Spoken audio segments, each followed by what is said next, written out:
बोलो अपन ताजा रोटी खा रहे हैं कि बासी रोटी खा रहे हैं?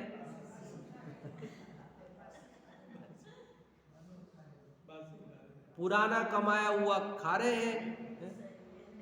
नया नया करे तो है बात है, वो आगे चलेगा।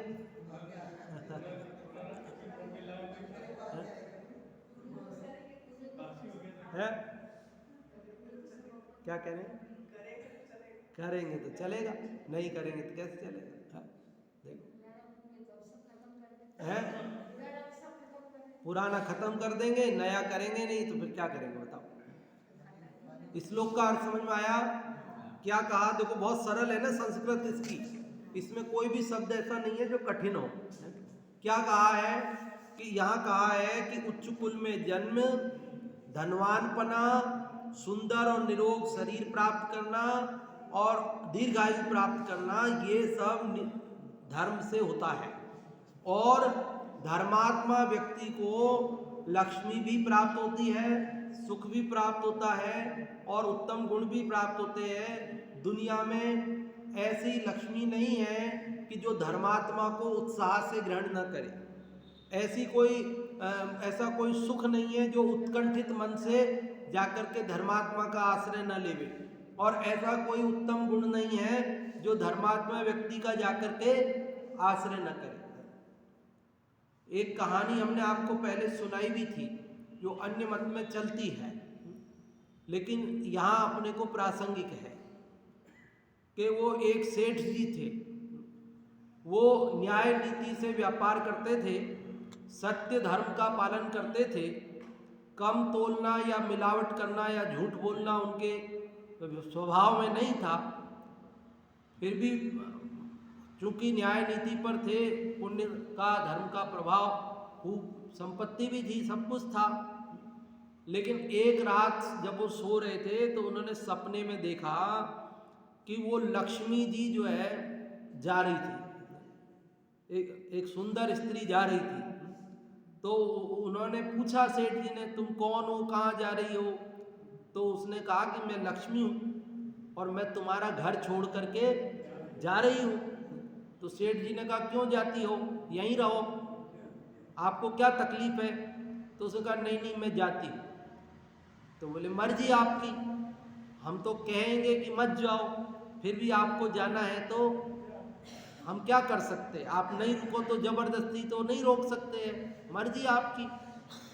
लक्ष्मी जी चली गई। बाद में उन्होंने देखा कि दो युवक जा रहे थे। तो सेठ जी ने कहा तुम कौन हो, तुम कहाँ जा रहे हो? तो बोले हम रिद्धि सिद्धि हैं, हम तुम्हारा घर छोड़ के जा रहे हैं। तो बोले कहाँ जा रहे हो, क्यों जा रहे हो? बोले लक्ष्मी जी चली गई, हम तो उनके साथ रहते हैं, अब लक्ष्मी जी को तुमने रोका नहीं तो हम कैसे रुकेंगे? हम तो उनके पास, वो जहाँ रहेंगी वहाँ हम रहेंगे, हम जा रहे हैं। सेठ जी ने कहा कि भाई तुम तो रुको, हमने उनको भी रोका था पर वो नहीं रुकी, वो चली गई, उनकी मर्जी, अब तुम तो रुको। तो बोले नहीं हम तो नहीं रुकेंगे, वो हो गई तो हम भी जाएंगे। तो बोले मर्जी आपकी, जाओ। इसके बाद एक और युवक जा रहा था धवल स्वच्छ सफेद वस्त्रों में। तो उन्होंने कहा तुम कौन हो भैया, तुम कहाँ जा रहे हो? तो बोले मैं धर्म हूँ, मैं जा रहा हूँ तुम्हारा घर छोड़ के। तो सेठ जी ने उसका हाथ पकड़ लिया, बोले कहाँ जा रहा है, तेरे को नहीं जाने दूंगा मैं। तो बोले तुमने लक्ष्मी गई उसको रोका नहीं, रिद्धि सिद्धि गए उनको रोका नहीं, मेरे को रोक के क्या करोगे? भाई सेठों को तो लक्ष्मी प्यारी होती है, ये रिद्धि सिद्धि शुभ लाभ ये प्यारे होते हैं, ये सब चले गए हैं, अब मेरे को धर्म को पकड़ के क्या करोगे? तो बोले सब जाए मुझे परवाह नहीं, पर धर्म को मैं जाने नहीं दूंगा, तुम तो यहीं रहोगे, कुछ भी हो जाए, तुम बुरा मानो भला मानो, मैं तुमको नहीं जाने दूंगा। पकड़ के रख लिया। तो ठीक है सेठ जी, जब आपका इतना आग्रह है तो मैं नहीं जाऊंगा। धर्म रुक गया। तो बाहर वो इंतजार कर रहे थे लक्ष्मी जी रिद्धि सिद्धि की, धर्म आएगा फिर जाएंगे सब साथ में आगे, क्योंकि धर्म बिना तो लक्ष्मी भी नहीं चलती है, धर्म बिना तो कोई नहीं साथ देता है। तो उन्होंने थोड़ी देर तो इंतजार किया धर्म के आने का। अब धर्म जब नहीं आया तो थोड़ी देर में लौट करके वो लक्ष्मी जी और वो रिद्धि सिद्धि और वो सब आ गए। तो सेठ जी ने कहा तुम तो गए थे, तुम क्यों आ गए? तो बोले तुमने धर्म को तो आने नहीं दिया, हम तो बाहर इंतजार कर रहे थे कि वो धर्म आएगा फिर हम जाएंगे साथ में दूसरे घर में। अब तुमने धर्म को रोक लिया, अब उसको आने नहीं दिया, तो हम कहाँ जाएं? हम तो वहीं रहते हैं जहाँ धर्म रहता है। अब धर्म यहीं रहेगा तो फिर हम भी यहीं रहेंगे। तो बोले रहो आप, मर्जी आपकी, हमने तो आपको पहले भी मना नहीं किया था रहने से, हमने तो पहले भी कहा था कि मत जाओ, पर आप गए और लौट के आए तो कोई बात नहीं, रहो, तुम रहो चाहे जाओ, धर्म को मैं जाने नहीं दूंगा। तो ऐसे धर्म पर जो अडिग था सेठ, कह रहे उसके पास लक्ष्मी भी वापस आ गई। मतलब ये कथा है, अन्य मत में, वैष्णव मत में चलती है। तो लेकिन ये कथा क्या बता रही है कि धर्मात्मा जीव को उसके पास शुभ लाभ, रिद्धि सिद्धि, जो भी कुछ आप कहते हो, लक्ष्मी, धन, संपदा, निरोगता, कुछ ये सब उसको सहज पने रहते हैं उसके पास में, उसको छोड़कर कहीं जाते नहीं है। और पापी जीवों को ये सब छोड़कर, जहाँ धर्म नहीं रहता वहाँ ये भी साथ में रहते नहीं है, ऐसा स्वरूप है। उत्तम कुल लावण्यमयी तन, रोग रहित संपदा विपुल, मात्र धर्म से मिलती दीर्घायु आदि वस्तुएं सकल, जग में ऐसी नहीं लक्ष्मी उत्तम सुख या गुण निर्मल, जिसका धर्मात्मा से उत्कंठित मन से नहीं होए मिलन। उत्तम कुल, लावण्यमयी तन, लावण्य मतलब सुंदरता, रोग रहित, और तन कैसा? रोग रहित भी, संपदा विपुल, विपुल मतलब बहुत अधिक संपदा, मात्र धर्म से मिलती। ये सब चीजें किससे मिलती है? धर्म से मिलती है। दीर्घायु आदि वस्तुएं सकल, दीर्घ आयु आदि सकल वस्तुएं किससे मिलती है? मात्र धर्म से। किससे मिलती है? जग में ऐसी नहीं लक्ष्मी, जगत में ऐसी कोई लक्ष्मी नहीं है। उत्तम सुख या गुण निर्मल, उत्तम सुख जगत में ऐसा नहीं है, या ऐसे गुण निर्मल गुण जगत में ऐसे नहीं है, जिसका धर्मात्मा से उत्कंठित मन से नहीं होए मिलन। धर्मात्मा जीव से जो उत्कंठित मन से, प्रसन्न मन से, उत्साह से न मिले, ऐसी लक्ष्मी, ऐसा सुख, ऐसा धर्म, कोई गुण जगत में नहीं। अपन जीवनधर चरित्र पढ़ते हैं, जीवनधर चरित्र छत्र चूड़ामणि में, हाँ पढ़ाया। तो हाँ, तो वो पुण्य का प्रभाव देखो आप, धर्म का प्रभाव देखो, वो जहां जाए वहीं उसको संपदा मिलती जाए, जहां जाए वहीं। जो द्वार कभी नहीं खुल रहे, वो द्वार उसके हाथ लगाने मात्र से खुल रहा है। कैसे धर्म के प्रभाव से कैसे कैसे लोक में जिन पे लोग विश्वास भी नहीं कर सके जैसे काम हो जाते, और पाप से विश्वास नहीं करे जैसे जैसे दुख आ जाते हैं। हमारे को कष्ट आते हैं जीवन में, दुख आते हैं, हम सोचते हैं कि ऐसे कैसे आ गया, ऐसे कैसे आ गया। तो पूर्व में हमारे किए गए पाप के उदय में वो आते हैं, और कभी हमको यूं ही सफलता मिलती जाती है, बिना मेहनत के ही सफलता मिलती जाती है, सारे काम होते जाते हैं, इच्छित होते जाते हैं। तो कैसे होते जाते हैं? पुण्य के प्रताप से होते जाते हैं। ये सब, ये सारा जगत पुण्य का दास है। किसका दास है? किसी का दास नहीं है, पुण्य का दास है। कोई किसी की सेवा कर रहा है, कोई किसी की चाकरी कर रहा है, कोई किसी की प्रशंसा कर रहा है, उसके पुण्य का उदय है, उसके पुण्य का दास है, इसलिए कर रहा है। जिस दिन उसका पुण्य खलास हो जाएगा, उस दिन कोई भी उसकी प्रशंसा करने वाला नहीं बचेगा। जिस दिन पुण्य खत्म हो जाएगा, उस दिन कोई उसकी सेवा चाकरी करने वाला नहीं बचेगा। कोई कहे नहीं साहब संयोग रहेंगे तो वो तो करेगा ही ना, करेगा नहीं, संयोग रहेंगे पर वो संयोग ही उनका मन बदल जाएगा 1 सेकंड में, 1 सेकंड में मन बदल जाएगा।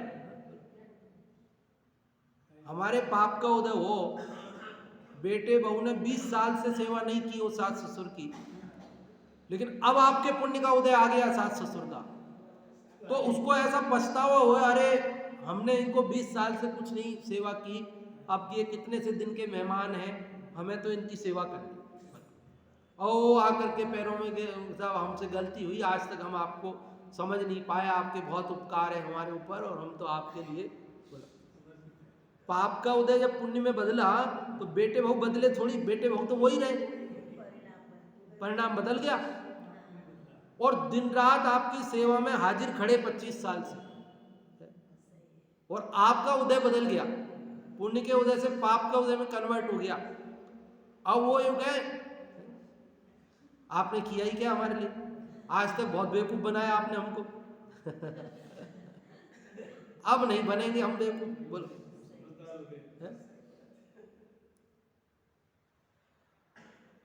तो बेटे बहू बदल गए क्या, कि वही है, वही बेटा है, वही बहू है, वही पति है, वही पत्नी है, लेकिन 20 साल से प्रेम से रह रहे, और 20 साल बहुत आप तो स्वार्थी हो, आपने तो हमारे लिए कुछ कभी ध्यान नहीं दिया, और आप और फिर उदय बदल जाए तो कि नहीं नहीं नहीं हमारी भूल थी, नहीं नहीं सब कुछ है।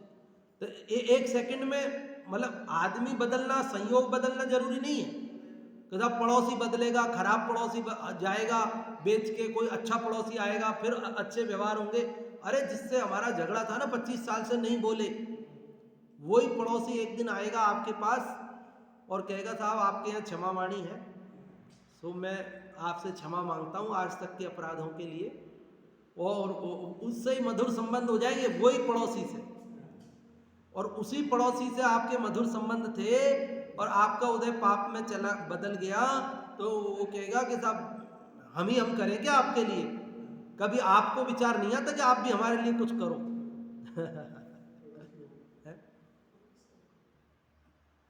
नहीं समझ में आ रही बात। तो ये सब जगत कौन किसका दास है, सब धर्म के दास हैं, सब पुण्य के दास हैं। कोई हमें कष्ट नहीं देता, हमारा पाप का उदय कष्ट देता है। कोई हमें मदद नहीं करता, हमारे पुण्य का उदय हमें मदद करता है। बाकी सब तो निमित्त मात्र हैं। अर्थ पढ़ता हूं, संपदा की अधिकता, उत्तम कुल में जन्म, लावण्यमयी व निरोग शरीर तथा आयु आदि समस्त बातें निश्चय से धर्म के प्रताप से ही मिलती है। किससे मिलती है? संसार में ऐसी कोई लक्ष्मी नहीं है जो एकदम आकर धर्मात्मा पुरुष का आश्रय न ले। उत्तम सुख और निर्मल गुण भी संसार के भीतर ऐसे कोई नहीं है जो धर्मात्मा पुरुष का स्वयमेव आकर आश्रय न करे। भावार्थ, धर्मात्मा पुरुष को उत्तम लक्ष्मी, श्रेष्ठ से श्रेष्ठ सुख और समस्त निर्मल गुणों की प्राप्ति होती है। इसलिए जो पुरुष इन बातों को चाहते हैं उनको भली भांति धर्म का आराधन करना चाहिए। क्या करना चाहिए? अरे भाई, मोक्ष की अभिलाषा है तब तो धर्म करो ही करो, लेकिन यदि धन चाहिए तो भी धर्म करो है? धन भी धर्म से ही आता है। तो मुक्ति के लिए तो धर्म करो ही करो, लेकिन आपको शरीर सुंदर चाहिए तो भी धर्म करो।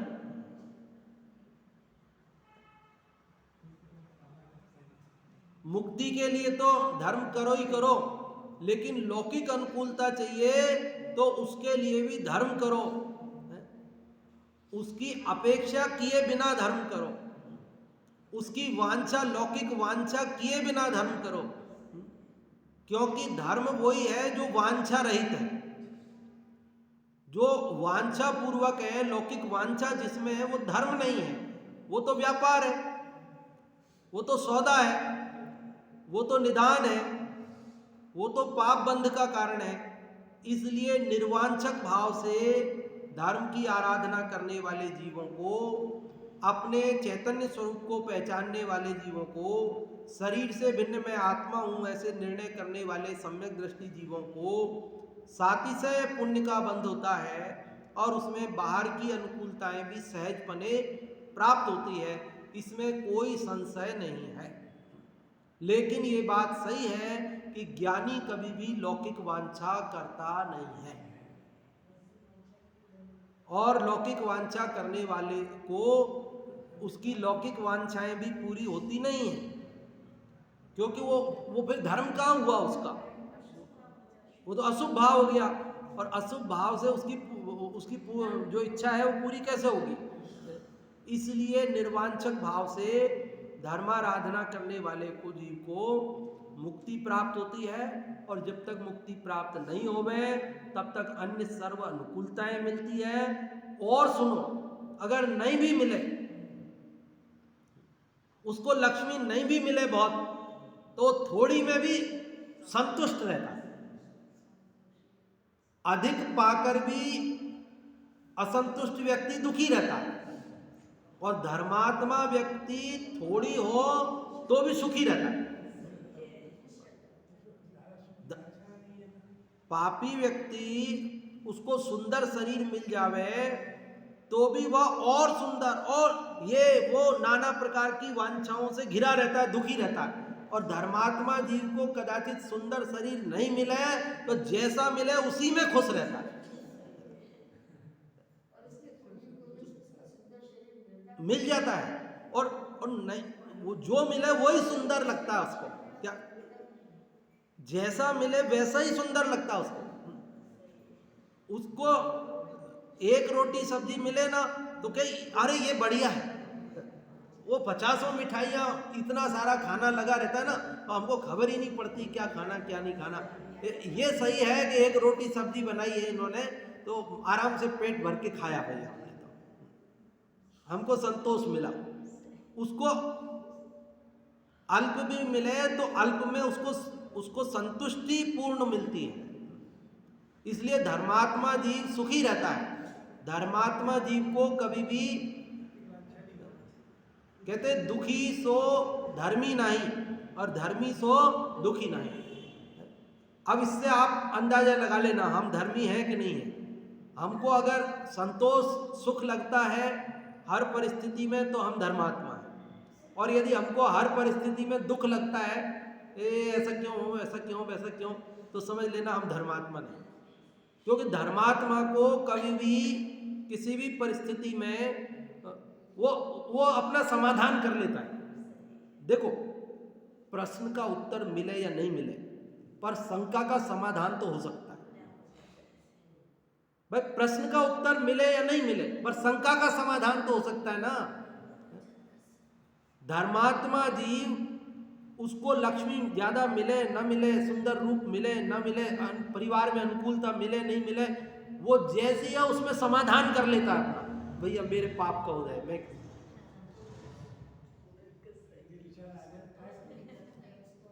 मतलब वो समाधान कर लेता है और वो दुखी नहीं होता है, वो उसमें संतुष्ट रहता है, खुश रहता है। उस वो समाधान कर लेता है। अरे मैं इस बात के लिए रोऊं कि 4 सब्जी नहीं मिली, अरे मैं खुशकिस्मत हूं मुझे 1 सब्जी रोटी तो मिली। बहुत सारे लोग ऐसे हैं जो भूखे सो रहे हैं। हो गया समाधान उसका, हो गया समाधान, खत्म दुख उसका। और जो अधर्मात्मा है उसको 4 रोटी सब्जी मिल गई फिर भी वो बोल रहा है, वो ढंग से परोसी नहीं साहब, उन्होंने कहा नहीं कि आप और ले वैसे। अरे सब चीजें रखी थी, उन्होंने कह दिया था घर की बात समझना ले लेना, और नहीं जोरी करके देनी चाहिए थी उनको।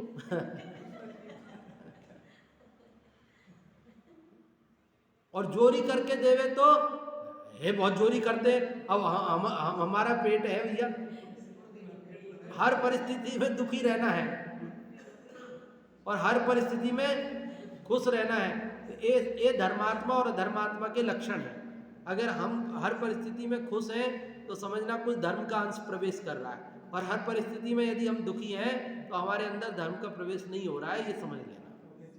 तो अभी अपन ने कितने नंबर का श्लोक पढ़ा? 184 नंबर का। और इसमें हमने क्या बात पढ़ी? एक लाइन में कहें तो कि सर्व अनुकूलताएं धर्मात्मा जीव को प्राप्त होती है, इसलिए मुक्ति चाहिए तो भी और लौकिक अनुकूलताएं चाहिए तो भी धर्म की आराधना करो। हाँ जी, कौन बताएंगे आप लोगों में से?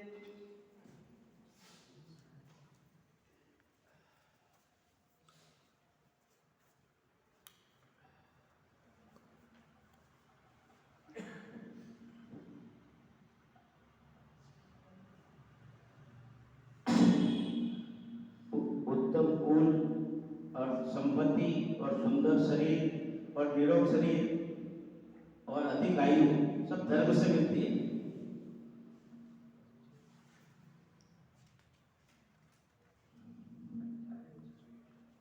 और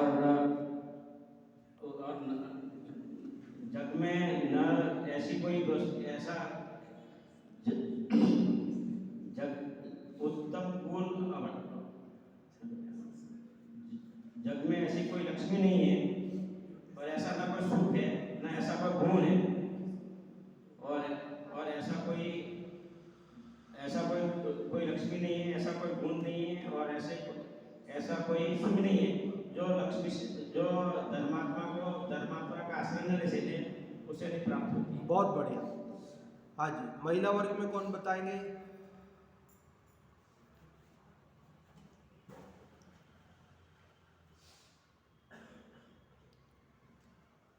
इस श्लोक में बताया गया है कि धर्म के प्रभाव से उत्तम गुण, सुंदर शरीर, स्वस्थ शरीर और बहुत संपदा मिलती है, और इस धर्म के माध्यम से आदमी को दीर्घायु भी प्राप्त होती है, सभी तरह के सुख प्राप्त होते हैं।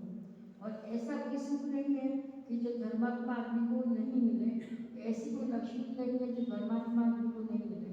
इसलिए हमेशा हमें धर्म करता रहना चाहिए। हाँ, बहुत बढ़िया। और भी कोई बताना चाह रहे हैं तो एक आध जना और भी बता दें। जन्मोचे कुल संपत्ति के लाभयवराम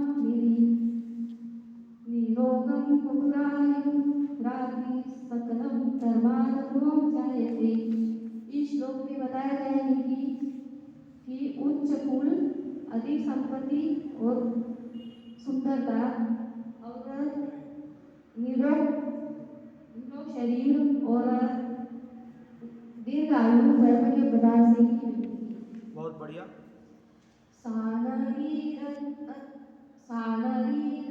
जगत्सु न सुखम तद्देन शुभ्रामुणा।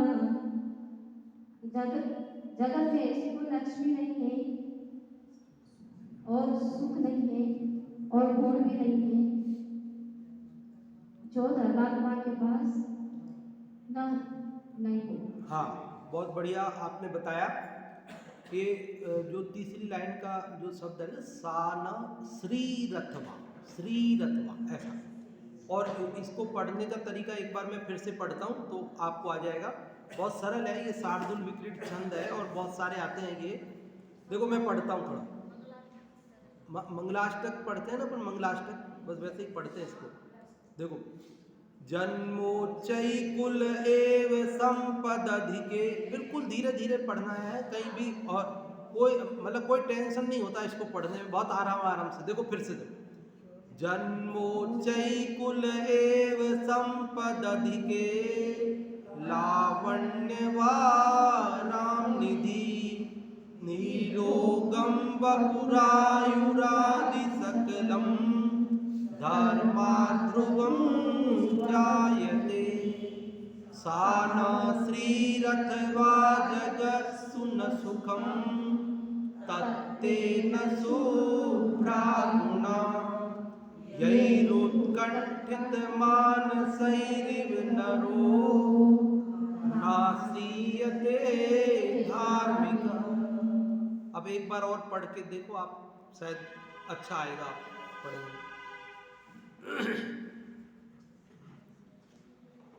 जन्मोर्चे कुल एवं संपदि के लावण्यवारावनिधि निरोगं बहुलायुना दिसकलं धर्मानुरूपं जायते सानरि रत्वादसुनसुखं तत्तेन शूद्रागुणा ये रत्तकण्ठितमानसे नरो नास्यते धार्मिक। हाँ, पहले से तो काफी सुधार हो गया, एक दो बार और पढ़ोगे तो और हो जाएगा। ये YouTube पे अपने रिकॉर्डिंग है ना, तो इसको एक दो बार सुनना तो आप, और फिर एक दो बार बोलना तो आपको पकड़ में आ जाएगा। और एक एक तीसरी लाइन का जो शब्द है ना, ये री नहीं है, श्री है, श्री है ना, सा, हाँ, री नहीं है, री, श्री है, श्री, हाँ, श्री रथवा, श्री रथवा, श्री रथवा। हाँ जी, अभी आप बोलने का अभ्यास भी करें, बहुत अच्छा है। देखो, ये पाठ करना आ जाए तो ये भक्तामर जी के पाठ करते हैं, ऐसे ये भी पाठ ही है, महान है, भक्तामर जी से कम नहीं है।